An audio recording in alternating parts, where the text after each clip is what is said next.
Dragilor, am ajuns la Brașov. Băi, eu unul, vă spun sincer, n-am fost niciodată la Brașov. Îmi place ce văd acolo. Casele alea așa frumoase, multe aranjate așa pe munte. Băi, prima mea impresie este că, băi, e cam mai tare ca Sibiu, da? Ok, ce vreau să vă zic?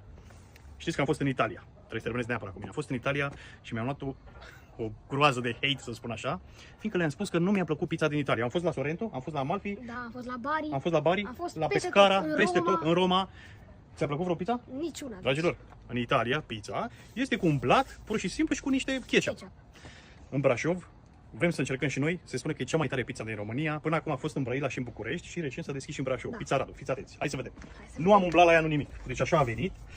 Văd că scrie aici 25 ori 2, deci două pizza, 50 de lei. Asta dacă faci prin aplicația lor, aplicația Pizza Radu. Prosciutto crudo. Deci asta îmi place mult de tot.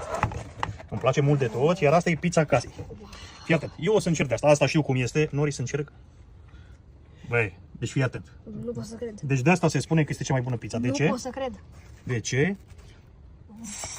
Dragilor, uite, de exemplu, la o pizza, jumătate o arunci. Da. Scuzați-mă, mie mi-e prea poftă. Și mie la fel. Jumate o arunci. Jumate o arunci, colțurile le arunci, fiindcă... Hai să încercăm și partea asta, blatul ăsta. Blat Philadelphia este cu brânză. În opinia mea, probabil este, trebuie să mă așez la masă, cea mai bună pizza din România, zic eu, datorită acestui blat. Eu cu Noris, când îi cumpăr pizza de la Sibiu, jumătate o aruncăm. De ce? Nu mănâncă nimeni colțurile alea, care sunt foarte tari. Colțurile sunt preferatele mele. Față de a italienilor, dragilor, scuzați-mă, dar pizza românească, lăsați și voi mesaj în comentarii, fiți sinceri, dacă am dreptate. Și anume, pizza românească este mult mai bună decât pizza de Italia.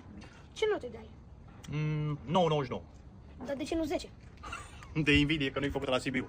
Da, din păcate e făcută numai la Brașov, în Brăila și în București.